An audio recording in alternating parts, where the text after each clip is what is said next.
it is evident that the economic impact of the pandemic is taking a toll on the national economy, and this impact is particularly being felt in the agricultural sector and particularly in the fresh produce industry. As the country remains vigilant to safeguard the health of its citizens under the stewardship of the Ministry of Health, it is critical to ensure that food systems are uninterrupted and that they do not provide avenues for further spread of the disease. The government is alive to the potential threat COVID-19 poses to agriculture workforces and farmers' safety and health. And we are also alive to the reality that the country needs to be food secure during this pandemic, and that the agriculture sector will play a pivotal role in steering the economy back on its growth trajectory once this corona crisis is over.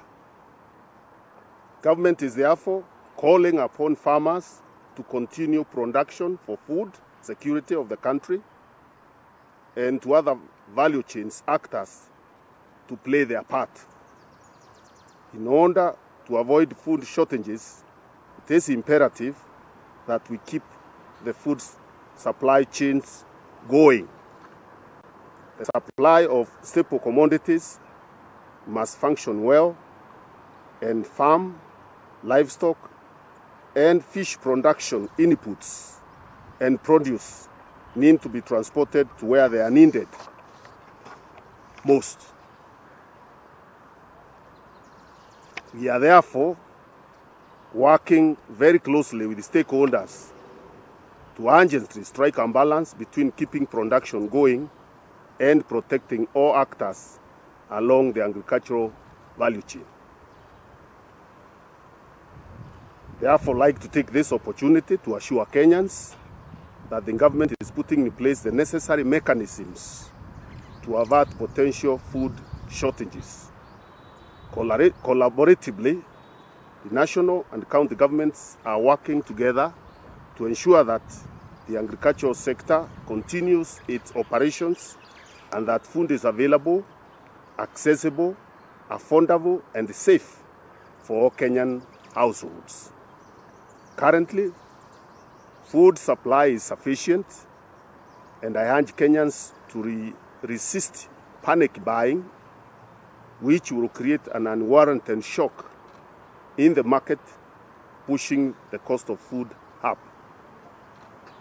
We will also be closely monitoring the cost of food across the country and taking stern measures against traders who create artificial price inflation on food and agricultural inputs. The government has constituted a COVID-19 County Coordination and Food Security Committee comprised of the key sector ministries and Council of Governors under my chairmanship. Within 2 days, we shall be releasing guidelines to counties, food processors, transporters, farmers, input suppliers, veterinary practitioners, and other value chain actors, including the mama mbogas operating across